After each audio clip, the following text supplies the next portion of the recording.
Bonsoir à tous et bienvenue dans le Flash Info.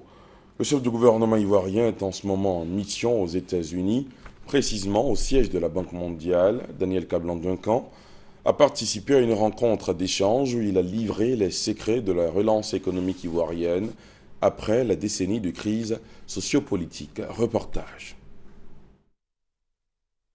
Washington, D.C., siège de la Banque mondiale. C'est à un véritable oral que s'est livré le chef du gouvernement ce vendredi. La Côte d'Ivoire, invitée en tant que modèle à ce panel de haut niveau de l'institution, le Premier ministre Daniel Kablan-Duncan devait essentiellement s'exprimer sur les leçons que le pays tire après une crise comme celle qu'elle a connue après la présidentielle de 2010 et le rôle que joue le secteur privé en Côte d'Ivoire.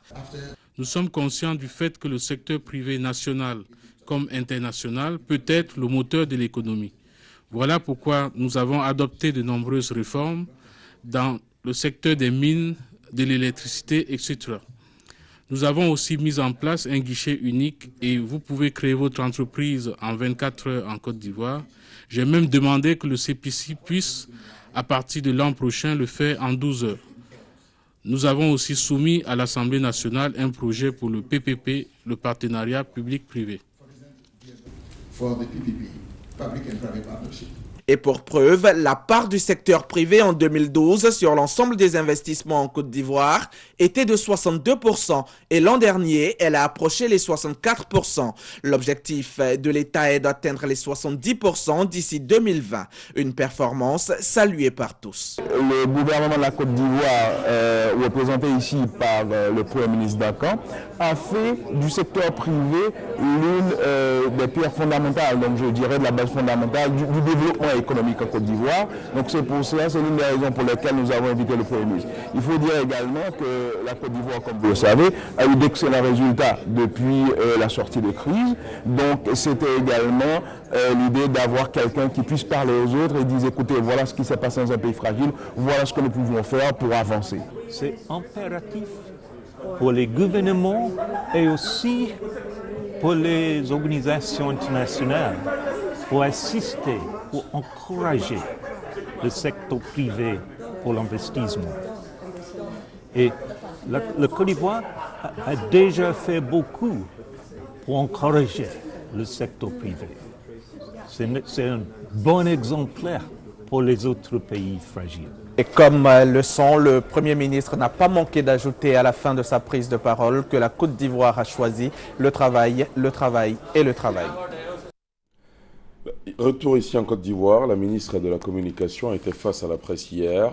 La rencontre a eu lieu à la Maison de la Presse au Plateau, occasion pour Maître Afoussiata Bamba Lamine de dresser le bilan des activités de son département.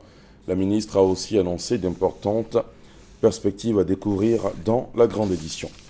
Et cette visite sur les chantiers d'ouvrage d'assainissement effectués par Mamadou Sanogo, le ministre de la Construction, du Logement, de l'Assainissement et de l'Urbanisme a visité hier les stations les plus importantes de la ville d'Abidjan, notamment celles des communes du Plateau, de Koumassi et de Port-Boué, une manière pour lui d'apprécier les travaux de réhabilitation en cours sur ces ouvrages. Difficile pour un artisan de trouver un financement pour ses projets, c'est une préoccupation majeure pour les acteurs du secteur. Pour résoudre l'équation, le Fonds d'appui à la promotion de l'artisanat FAPA a entrepris des démarches auprès d'une banque internationale. L'institution financière dit être disposée à octroyer 6 milliards de francs CFA au FAPA pour financer les projets des artisans. Cela à une seule condition, le FAPA doit au préalable verser une garantie de 800 millions de francs CFA, des fonds que recherche en ce moment le FAPA, des précisions dans le 20h. Et puis, dans la grande édition, les amoureux, les couples bénéficieront de secrets, d'astuces pour conserver leur amour.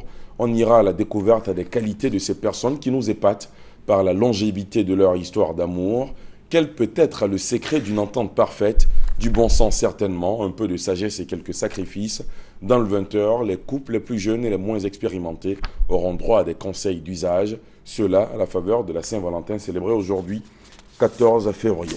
À suivre également ce samedi la page culture. Notre invité ce soir est Noël Douré, le président du conseil de gestion du Palais de la Culture. Avec lui, on parlera de la vie des artistes en général. Aussi, on saura à quel niveau sont les travaux de réhabilitation du Palais de la Culture de Treichville. Voilà, c'est la fin de ce Flash Info. Merci de l'avoir suivi.